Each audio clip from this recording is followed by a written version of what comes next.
Those who have crossed over are okay. I'm not really concerned about them. They're in the light of peace, love, and the universe, God, the divine, and other family members and friends that have gone on. And their world is an overlay to ours. So it's just another dimension that they're just at a higher vibrational kind of frequency, still participating in our lives like a reality show. They're okay, we're not. So the goal is for us to become as okay as we can on the journey that we're on, spiritually, emotionally, mentally, physically, and incorporate them still, keep them present in our everyday. Make sure that they're remembered. Say their name. Acknowledge their positives and their negatives. Don't canonize people just because they've crossed over. I lost my dad a few years ago, and I said to John, Bob, I said, is he okay? He said, yeah, he's totally okay. I'm more worried about the people here than the people that have crossed over. And so this is a very uplifting message. Make sure people have a good three-dimensional understanding. And I think if we can do that with people, right? And if we can communicate, appreciate, and validate the people while they're here, like every time you leave somebody, leave them like it's the last time you're going to see them, because maybe it is. Are you okay with that last experience? And if not, change it, shift it, pick up the phone, make that call, send that text. Don't leave things unsaid or unspoken.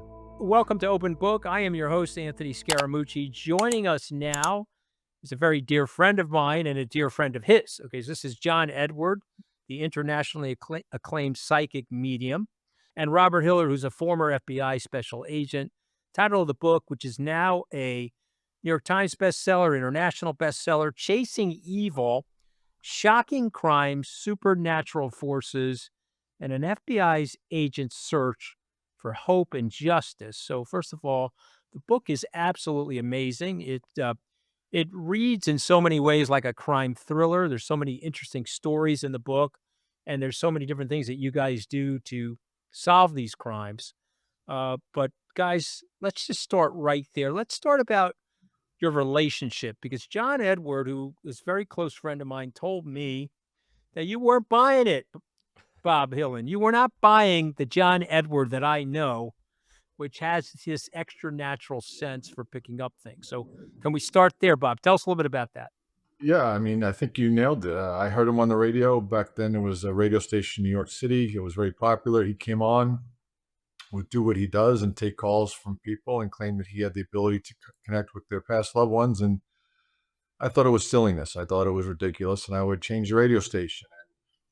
This happened 2 or 3 times. And then finally, it prompted me to call his office, right? I mean, I worked at the time in the FBI New York field office on a cold case homicide squad. I had many, many cases. And so I brought a particular case to him in which all the leads, witnesses, and suspects had been exhausted. And I figured he would either reveal himself as a con or he would prove himself to be of value. And the latter happened. Okay, so set the scene for us, Mr. John Edward. You're getting a call from now the FBI, and we've got, unfortunately, murders, people doing Right. very evil things to each other. So this is where I say I have to give credit to where credit's due. And my assistant at the time gave me a sense of urgency with this. And Bob and I only discovered while we were promoting this book what that sense of urgency actually was. I made a joke at one of our events, and I was like, this guy kept calling my office, but I had no choice but to say, yes. And, I said it just jokingly, and Bob, being Bob, went, I called you once. So after that moment, I was like, you only called me once? And he goes, I only called you once. So this was definitely meant to be. My assistant got him in, and I treated it like I would treat any other client that's coming to me, for whatever the reasons they're coming to me. I never know why someone's coming to me. I didn't know why Bob was coming.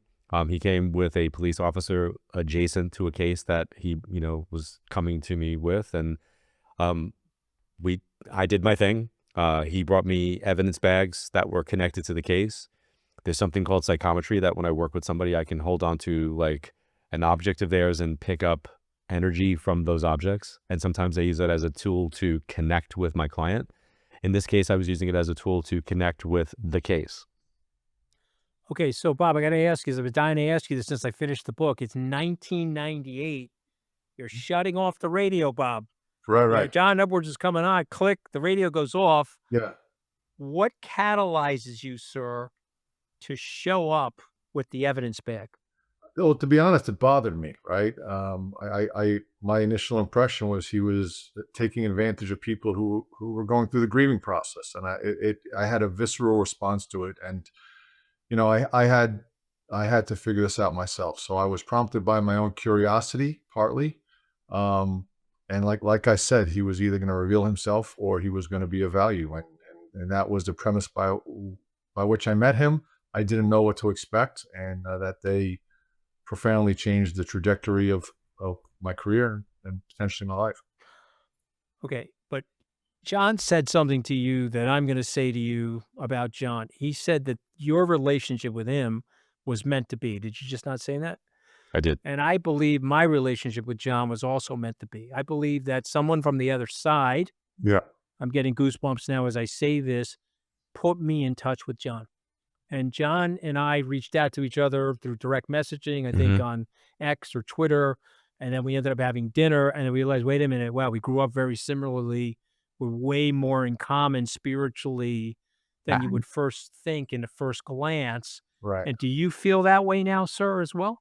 Well, now looking back, I think that's without question. The circumstances that brought us together, and then what unfolded over those next almost 30 years now, it cannot be denied. He has broadened my perspective on everything from my faith to my spirituality to my understanding of why we're here. So I think for me personally and professionally, this was destined to happen. Oh, that's why this is why the book is so terrific. I want to go to the John Smith murders, which is, basically the heart of the book, for audiences. Could you remind us of those murders, sir? And then John, take us through the chilling first meeting when you picked up, I think it was Fran's glasses. I think that was what happened, but take us, sir, to the murders. What happened, Bob, in the murders? And then John, you tell us what happened when you grabbed the glasses. Yeah, Sure. so in October of 1991, a man by the name of John Smith came into a police department in Jersey, where I happened to be a young cop at the time, and he reported his wife, Betty Fran, missing. The circumstances surrounding her disappearance strongly indicated something nefarious happened to her, likely at his hands, but ultimately there was no body recovered, lack of physical evidence. And as the investigators back then were going through that investigation, they learned that this same guy was married to another woman who disappeared the same way in 1974 in Ohio. So now all the law enforcement forces joined together to try to bring this case to fruition. There were agencies from Ohio, New Jersey, Connecticut, Florida. There were a lot of chefs in the soup, and unfortunately, it never materialized, and it went cold. Cases go cold for a reason. It's not because the investigators were necessarily incompetent. They weren't. They ran everything to the ground. There was nothing there. I knew the case because I was a young cop there. And now fast forward in '97, I'm working in the FBI New York office on this homicide squad. I bump into the detective. I say, well, we'll take a look at it. And that was the case that I brought to John on that day. All right. So now we've got the evidence, John. You called it psychometric, I guess, right? So you grabbed Psychometry. Yeah. So Okay. there's two different types of psychometry. There's objective psychometry and subjective psychometry. If I'm sitting with you and I want to quickly tune into your energy, I might hold on to your watch or to your ring, and that gives me like the key to unlock your energy. So in this case, I was doing objective psychometry based on the subject that once owned it. And I wasn't trying to make a connection with Betty Fran. I was trying to make a connection with the energy of the case. And I believe, Bob will correct me, but I think there were like 5 legit evidence bags that he brought. And then he brought 4 like controls. He had brought 4 bags that had articles from people in his office, right? Yeah, so his assistant told me to bring some artifacts or belongings of whoever this person was that I was looking for. In this case, it was Fran.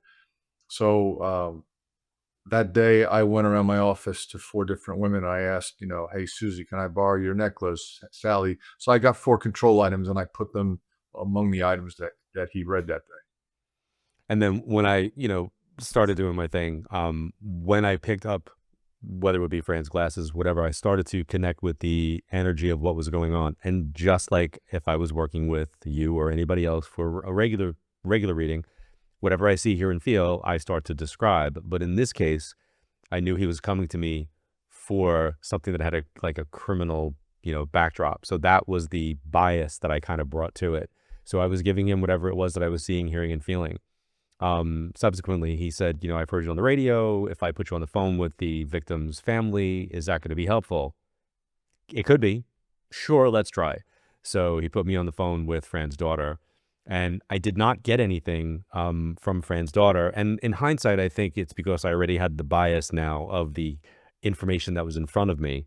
So like I kind of maybe got in my own way, even if she was attempting to come through. But I wound up making a connection with Bob, and I made a connection with his family, bringing information that he could validate in the room, and then subsequently information that he had to validate by talking to family members when he left. I mean, it's incredible. Okay, so he's tuning you into his frequency, Yep. and now you have to act on it, sir. So go ahead. What are the steps that you take? Well, in that very first meeting, the information was so specific and singular. He asked us whose name was Michael. Michael happened to be the younger brother of John Smith. John said, Michael holds the key to the information you're seeking. And that aligned with some of the comments that I had learned from detectives earlier, that they had suspicions about Michael, but John emphatically said, hey, Michael holds the information you're seeking. But moreover, John also, he was rather perplexed, and he didn't understand why we were there. He described a body on the side of a road. He described it in detail. He said there were a line of police cars. He described the box. He described the newspaper article. And I had no idea, nor did the detective at the time, what he was referring to. And then he had this realization. He said, oh, this man that you're looking at, he has killed other women. You just haven't made the connection yet. So that was new to me. But to your question, Anthony, ultimately, we focused our efforts on, oh, by the way, one thing we've never talked about on another podcast, John, is at the time I came to speak to you, we didn't know where John Smith was, because he had run off the radar around, I think it was 96 or 7, the last time anybody had eyes on him. He evaporated. And that day you told us he's west, like he's in California. So I focused efforts. Number one, we had to identify his location, get his pattern life down, what's going on in his life, but also try to figure out how we get Michael to do the right thing. And that's what we did. So we put together a strategy. Michael came forward, explained what happened. And as a result of what Michael told us, we focused efforts on finding this box, and which contained the remains of John Smith's first wife by the name of Janice. And once we connected those dots, the case came together. He was charged and convicted for that case. Okay, so I want to talk, because you said something about energy and spirituality, and you said, Bob, that John Edward has changed your energy, spirituality, connection to your faith. Yeah. And so tell us how, because first of all, I knew all that about John Edward before I read the book, okay, because he connected with me in a way that is beyond the temporal. So Right. I already got that. But you were a bigger skeptic, frankly, than me, I think. So go ahead. Tell me about the bomb that went off in your head. Well, it felt like cracks in the dam for me, right? That's the best analogy I can give you. So to your question, has it changed me? I think when we're young, you see the world rather black and white. And I was one of those guys that it was easy for me to put people in categories. And my faith, I grew up in church, and God is omniscient. He sees everything. You follow the rules. You read the Bible. You do right. And you do right and you follow it, you're going to go upstairs. If not, you're going to go to a bad place. That was my worldly perspective on God and Jesus and faith. And John helped me to understand, while all those things are true, there's more to understand than just that. And I think although I did have faith and strongly believed that this life is the beginning of what's to come, my experience with John over those 30 years galvanized that for me. I have no doubt, no question that this is the opening act for what's to come. No doubt about this. So John, you've told me this story, and I want you to regale it to my viewers and listeners, if you don't mind. Sure. So you got raised by your aunts and your mom. Yep. And some of your dead relatives you were in contact with at like the age of what, 11, 12, 13? How old were you? So in hindsight, my journey began in this world at the age of 15. My mom and dad had divorced when I was 12. I moved into my grandmother's house. My mom was one of 11. We had lots of people in grandma's house. So I had a lot of matriarch energy. I had my grandmother, my mother, and like I said, a whole bunch of aunts that kind of were like in that energy for me. My dad being a New York City police officer, a career military guy, not a big fan of the whole esoteric metaphysical. Pretty black and white, didn't want me around the subject matter, which was fine up until I moved into my grandmother's house. And in hindsight, after I started developing at 15, 16, 17, I started like, you know, going over my past and thinking about certain things that I was told I had a vivid imagination and that my dreams were like movies when I recounted them. And some of the experiences in school that I had had were all now, I could reframe them from a metaphysical standpoint, where before I just thought that was a coincidence or that was funny, or, you know, that teacher accused me of lying when it wasn't so. And small little things I can now go back and redefine psychically. And one of them was seeing my grandfather, who I had never met in this lifetime. He had appeared to me a number of times as a kid, and I used to jokingly refer to him when I dreamt of him as my little old man friend. So my mom and my grandmother would be like, "Hey, have you heard from your little old man friend?" And I went, "No, not in a while." So this is for you, sir. Bob, tell me the most surreal, most improbable moment. You've worked together for 25 years. You've solved, I mean, that was a huge case, but you've solved many other cases, large and small. But what's the most surreal or improbable moment with John? Um, Can there I, were can I many, wait, but wait, can I I go think first? Wait, can I go All first? right, okay. yeah, all right. Okay. Let John go first. I don't think it has to do with me. I think the most surreal has to do with Bob directly, which to me is the coolest part of our connection. And that would be the perfume. Oh, oh, yeah. So what he's referring to is, when you hang around with John for a while, you start to experience things, and sometimes you think you're losing your mind. At least I did, right? And I will forever be a skeptic, right? Even since the release of the book, things happen, and I challenge him on it. But the point of the story is, while I was trying to find Fran after John Smith was convicted, I searched extensively and exhaustively for her at righteous locations. And one night in particular, this incredibly strong smell of perfume was overwhelming. I had another agent with me, and it was almost like, if you ever been around an older woman who wears too much perfume, it was like that. It took your breath away. Fast forward the story, it went away after we walked past this particular location, and we both thought that was odd. I'm trying to do the math in my head, and I call her family, and I learned that Fran wore perfume. She was a secret smoker, so to cover up the smell of cigarettes, she would wear perfume and mints and stuff like that. And I would ask, was there a kind of perfume she would wear? Only one. It was called opium. And anyway, one night I'm in this hotel room, and I was watching Monday Night Football, and I know people when they hear this, they're going to say Bob has lost his mind. What I'm about to tell you is true, and I don't think we've talked about this on a podcast. It's in the book. But I just got done saying goodnight to my wife and my kids. I'm in this hotel room, and that moment where you're not asleep yet, but you're not awake. You're like in between. Yeah, sure. It felt like somebody just took their fingers and went through my head, and it startled me so much that I jumped up in bed and my heart was pounding like somebody just touched me. And the inside of my hotel room was filled with this incredible smell of perfume. And I was scared, right? I thought, oh, okay, I'm losing my mind now. And I don't have perfume. I've got aftershave, and I'm looking. I go out in the hallway of the hotel. It's not there. I come back in, and there it is. And then over the course of those years, that perfume smell would come up at certain points, and I didn't know what to make of it. And John would reassure me, that's Fran letting you know that she's there, she's around.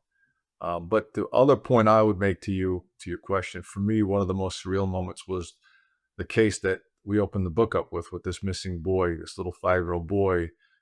Out of all the cases we worked, that night John was on fire. He said, "You must go out there now, and it's midnight. I'm going to go to the parents of this boy and not get jammed up for this." But he was insistent. You walked right over him. You walked right over him. And it felt like that game when you're a kid, you're getting warmer, you're getting colder. And he gave me things to look for. And because of his direction, we found this little boy. So that was one of them. But you're right. The perfume thing I was kind of embarrassed to tell that story, but that happened. And to this day, I can't make sense of that. And what I love about the story, Anthony, is that Bob's Bob, right? So he's Bob with me, but he's Bob with himself. Well, So I mean, he's Bob. I mean, he's as Bob, soon as, right? as soon as you guys came into this Zoom call, I was like, all right, I get Bob's aura here. Bob is a no bullshit guy, man. Bob is like, I don't believe any of this shit, which is exactly why he got stuck with you. Yep. You understand what I'm saying? To light him up. I actually like to refer to him as the BOB. Like, I feel like he's his own agency. He's the BOB. And and he did his own thing to himself. He went to a department store and wanted to see if the smell he was smelling was actually opium, and put himself through a test. He had the person behind the counter put 3 or 4 perfumes out, and he went through the different smells without seeing which one it was, to see if he could smell the perfume that he smelt a number of times before, which was indeed opium. And it was, right, Bob? I mean, Yeah, I went, as you said, it was around the holidays, and this young girl, she thought I was buying perfume, and she put these out, and I said, "Do you have this perfume?" She said, "Yeah," and I said, "There's other ones that are similar." She says, "Yeah." I said, "Well, pick 3 or 4." We did. She thought I was, I don't know, playing a game or something, and the first 2 didn't smell like I remember, but as soon as I lifted that little paper strip to my nose, all the hairs on my arm stood up. It was the same perfume I had smelled. There was no doubt about it. see, when I read the book, I don't know if other people would say this to you, but I felt emotionally drained in the book Yeah. because you've got suspense going on. You're finding people, you're solving murders, you're resolving cold cases. But I guess the question I had, and I wrote this down in the margin of the book, what were there emotionally difficult moments for the both of you going through these cases? And if so, what was that like? I'll let John take it first. So I'm going to give you 2 answers, Anthony. First of all, when I do the work that I do, I'm in a zone of being somewhat sterile and surgical, of delivering information. And 95% of the time, if not 99% of the time, I'm going to stay in that moment and then be able to detach. The understanding from an esoteric, metaphysical standpoint is the moon astrologically represents your emotion. My moon is in the sign of Aquarius. Aquarians have the ability to detach and be somewhat like Spock from Star Trek, like void of emotion. Like, we can kind of switch that switch off and then just focus on the data, the information, the experience. Bob has his sun sign in the sign of Aquarius. So it's like the opposite luminary. Mine's moon, his sun, same ability. He could be sterile. He could be investigatory. He could be surgical. He's going to be precise, and he's going to look at evidence and facts in an objective way. I could say for me, in all of the cases that we worked on, the only one that really rocked me to my core was Noah. But it That resolved favorably. That's the one that resolved favorably, though, right? as favorably with a negative outcome as you can say. But yeah, he unfortunately, is no longer with us. But that experience was, from a parental standpoint, the one that I think gave me the emotional urgency as a dad. What about you? Yeah, I would echo what John said, right? I think, and you probably know from your own experience, when you're doing your job, you're doing your job, right? You focus on the objective, on the goal, and you kind of compartmentalize the bad things, right? Doesn't mean that they don't hurt or they're not painful, but when writing the book, I think it felt like a former athlete that's watching their old game film. Like, wow, we did a lot. So there was a lot of that happened, and I also, part of this, and I said this repeatedly, there's a sacrifice to this. John went through with his life and his family time away. A lot of sacrifice from my kids and my wife. So I this is an homage to them as well, right? So I felt emotions about that because I remember all the time it stole from my family. I mean, I was trained, and I can see how you guys were trained. There's a big component of this book around trust, Bob. Yeah. When did you make the decision to completely trust John and sort of the psychic instincts that John had?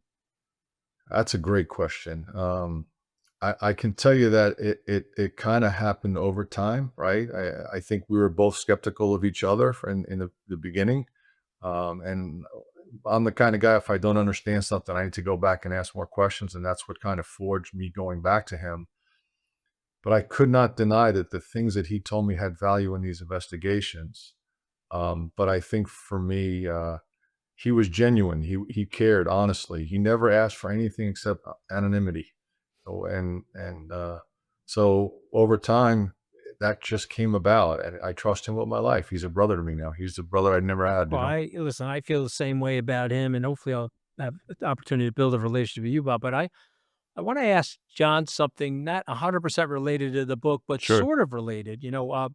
I lost my dad a few years ago, and I said to John, Bob, I said, "Is he okay?"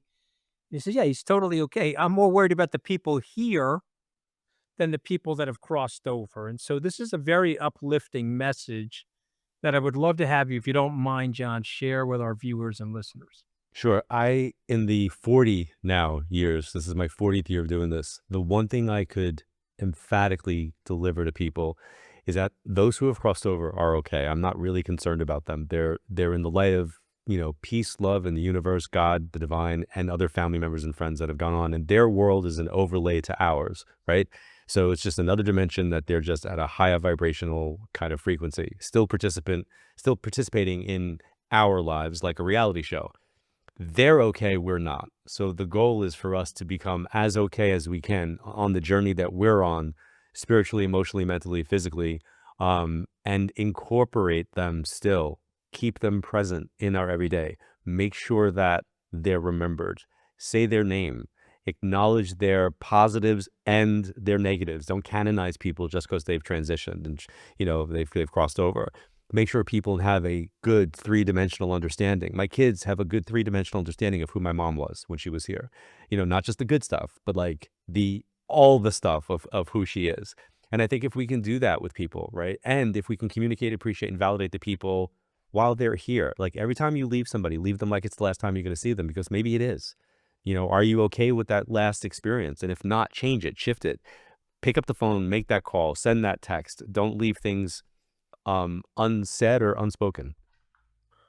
Okay, so we're going to get to, if you've ever listened to my podcast, like we go to 5 words, we call them from the book, and then we ask our authors to react to the 5 words. Like I say a word, you say what you think, and I'm going to ask both of you this.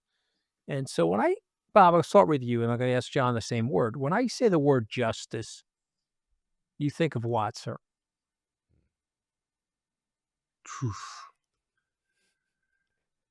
Endless. Yeah, You know, that's endless. interesting. Endless pursuit of justice. John, when I say the word justice, you think what? I think of the scales of justice in the tarot. I think of the tarot card in the major arcana that's called justice, which, when applied, is looking for fair, balanced understanding in our lives. And the truth, Sometimes, right? sometimes, Obviously, we're trying. yeah, We truth. we seek truth and justice, Yep. right? We're just evidentiary justice, right? Yep. All right, John. Starting with you. When I say the word fact, you think what? Validation. Fact See? to me, validation. Validation. What about you, Bob? Evidence. Yeah, see, that's what I thought. That must be because I went to law school. When I hear the word fact, I think, okay, this is evidence to be applied to justice. Okay. All right, John, I say spirit. Afterlife. What do you say, Bob? I didn't hear his answer. What he said? No, he said afterlife. I said right. spirit. He said afterlife. Energy. Well said. Okay, so this is for you, John, not for you, Bob. I say Robert Hilland. You say what? Powerful. Okay, this is for you, Robert. I say John Edward. Teacher. Teacher, yeah, amen, yeah. It's interesting because when I hear John Edward, I hear teacher, healer, but also positivity. Like I can just see from John's face, he gets a tremendous amount of psychic energy from helping people. That it is talk about a vibration. When he's helping somebody else, he can feel the goosebumps on his arm that he's in touch with something that is kismet or magical. Am I wrong about that, John Edward? No, it's my passion. Yeah. I I will always say that there's a really cool feeling when you're sitting opposite someone. Now it's over Zoom, but like sometimes in person, I would see it happen in front of me, where you see the lights go on in someone's eyes, where they're kind of existing in their lives and having the understanding that their person is still connected to them. Their person still sees what's happening in their lives. Their person is still around. There's a survival of consciousness and love. That understanding, there's not a greater feeling than seeing that for me. It's kind of like unconditional love in a universal and divine sense. So it's kind of really cool. Well, I'm so grateful to both of you for coming on Open Book, but also for sharing this story because it is such an amazingly powerful story that impacted people beneficially. But I think it also is a hopeful story, because in there, there's a story of Bob Hilland, who didn't really see what you saw, and you taught him to see what you saw, and you helped him with his career, but also helped these people. And it was a story that I don't know. It's just how I feel about you, John. I just feel Oh, like you're a force for good out there, and so many people feel connected to you as they're searching for their own answers in their own life. So we're all blessed to have you in our lives, and I thank you thanks, for Anthony. that. Thank you. The title of the book is Chasing Evil: Shocking Crime, Supernatural Forces, and an FBI Agent's Search for Hope and Justice. Guys, it's a resounding bestseller. I bought a stack of them. I've been handing them out to everybody. Also, I do Hilliard. I do name drop Edward all the time. Okay. Especially these women love John Edward, so I've always got to drop his name, Hilliard. I know. And just for those of you listening in, Hilliard's like holding his hand against his head. He knows. He knows the women love John Edward. Ladies love John Edward, so I'm always dropping his name. Yeah, I feel like I want to say something probably wouldn't be appropriate. But Say it off air, Bob. Say it off air. I appreciate it, guys. Thank Thanks you. again for coming on, guys. I really Thank you. appreciate it. Thanks.